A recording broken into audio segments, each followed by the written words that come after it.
Hello. In the last considerable number of videos, probably about 10 videos by now, we have been talking about Barbara Ehrenreich's work, Nickel and Dime, which was a very, was a bestseller on the New York Times list. It really was one of the instrumental works in helping to pass higher minimum wage legislation in the early, or in the mid, I think it was by 2007, I think, when it finally went into effect, raising the minimum wage from the $5.15 an hour to a higher minimum wage, even despite efforts by people like Sean Hannity to oppose it. But anyway, and afterward, Barbara's noting, for example, on page 224, that her book was well received. She notes on page 227 that an astonishing 29% of American families live in what could be more reasonably defined as poverty. At 2:30, Barbara notes some interesting things about the bankers, right? She talks about how banks gave loans to poor people, and once the poor people had no means to pay them back, right? Which is one of the reasons why we had this housing crisis, right? And on 231, she notes, Ehrenreich notes in that quote, in 2005, Congress had passed a bill to make it more difficult to an individual to wipe out debt by declaring bankruptcy, right? You get yourself in trouble financially, well, in America now, you're not even going to be able to get out of it by by declaring bankruptcy. And of course, a lot of Americans today are so dependent on their government, and spend so much of their time working that they don't even have the time to research, to read, to investigate the world around them, and discover how much they're being effed by the corporate capitalists and the international bankers. Page 234, Barbara notes that, and I quote, in July 2007, the federal government finally followed the lead of the states. Congress passed and the president signed legislation raising the federal minimum wage from $5.15 to $5.85 an hour, slated to hit $7.25 in 2009. I briefly mentioned that before, right? 2007, finally, there were some changes made to the minimum wage. But I would argue that even higher wages are required than that to provide an adequate standard of living to people. And the way that it works in America today, is if the rich aren't happy, nobody's happy. You better make sure the wealthy are happy before anybody else becomes before you can ensure the happiness of other people. And the wealthy demand more and more and more in society. They're intelligent people, but they're also people that have insatiable appetites for wealth, insatiable appetites for power. And if these people aren't getting paid a lot of money, nobody's going to get paid a lot of money. And if you think about how it works today, more people. There's articles I've read recently about Coca-Cola laying off employees, even though Coca-Cola share prices are doing very well, and the corporate management of companies like Coca-Cola are making a lot of money. So clearly, it's all about the corporate capitalists having to make as much money as they can for themselves.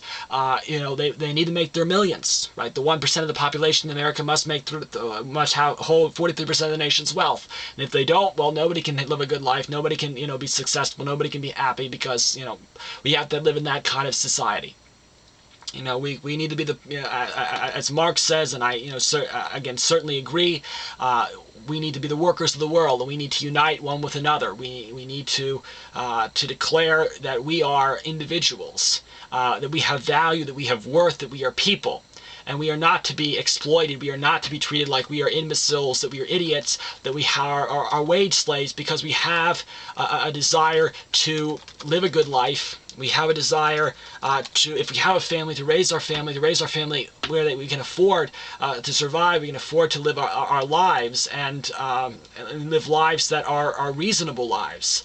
And I think that it's really key what Barbara claims about that, that most families, as she gives that statistic, about 30% of families really are living in poverty, to say that it is necessary for the workers of the world to unite. I don't know how did I think Marx wrote it. Was it Proletarier Eilande Vereinigung or something like that? But it's the idea: the workers of the world, you unite one with another. Realize the way that your life functions. Realize how you're being exploited. Realize how your labor power is being used. Talk to one another, read books like this and say, look, we're not going to be treated this way anymore. We're not going to be abused and manipulated like we're little peasants. We're not peasants. We're people. We're human beings. We don't exist simply to go to work and serve your tyranny. Anyway, thank you for watching.